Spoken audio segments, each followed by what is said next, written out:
الاول افتح الاندرويد دمبر.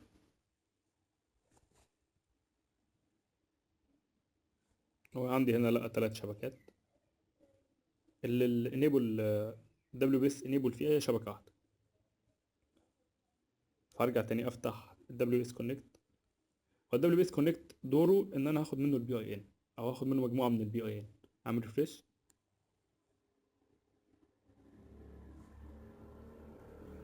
دوس كليك عليها.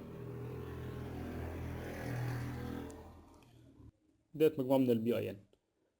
اخد ال3 بي اي ان دول اكتبهم في ورقه خارجيه وكنسل، وارجع تاني للاندرويد دمبر.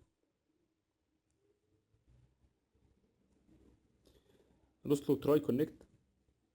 في البدايه بيبقى عندي كاستم بي اي ان ونو كاستم بي اي ان.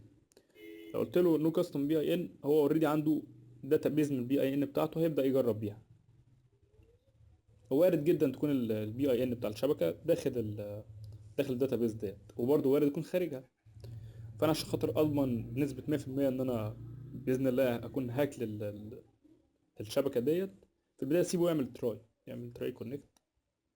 لكن فرضا ان وارد جدا يكون البي اي ان جوه، وارد يكون لا، ففرضا انه بره يعني. هو قال لي هنا كونكشن فيل، فابدا اعمل كونكت بالبي اي ان اللي انا جبتهم من الدبليو بي اس كونكت. دوس تراي كونكت واقول له كاستم بي اي ان، انا ادخله بقى المره دي البي اي ان. وابدا اجرب ال3 البي اي ان اللي انا جبتهم من دبليو اس كونكت. فرضا ان ال3 بي اي ان اللي انا جبتهم وعملت عليهم تراي ما نجحوش، طبعا هم وارد ينجحوا، لكن فرضا ان هم ما نجحوش هم كمان. فهرجع بقى هرجع للخطوه الاخيره، وانا ديت المفاجاه يعني، ان حطيت لكم وورد ليست بمجموعه من البي اي ان.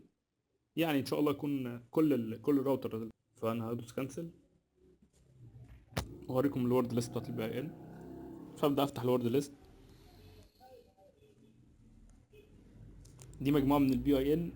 يعني دول 10 بي اي ان، دول اكتر يعني، ما حبيتش احط اكتر من كده، لكن دول اكتر 10 يعني افكتيف، او اكتر 10 فعالين. دول اللي بيغطوا معظم انواع الراوترز اللي موجوده. بعد كده ابدا اعمل تراي بالبي اي ان. طبعا انا عارف البي اي ان اللي فتح، جربته قبل كده. باختصار للوقت يعني ادخله.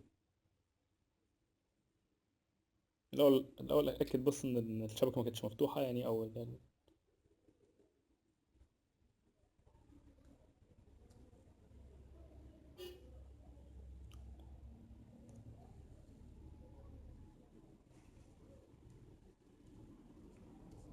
نرجع تاني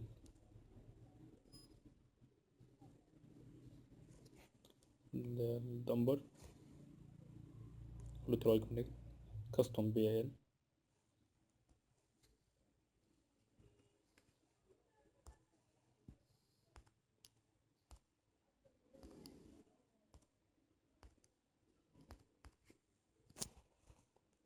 اقول له اوكي، سيبه يعمل تراي.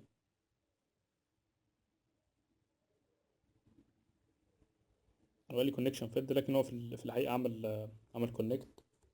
بالنسبه للناس اللي حابه تعرف اكتر عن ال WPS، انا هسيب شرح تحت الفيديو، هتلاقوا لينكات البرنامجين والوورد ليست تحت الفيديو ان شاء الله.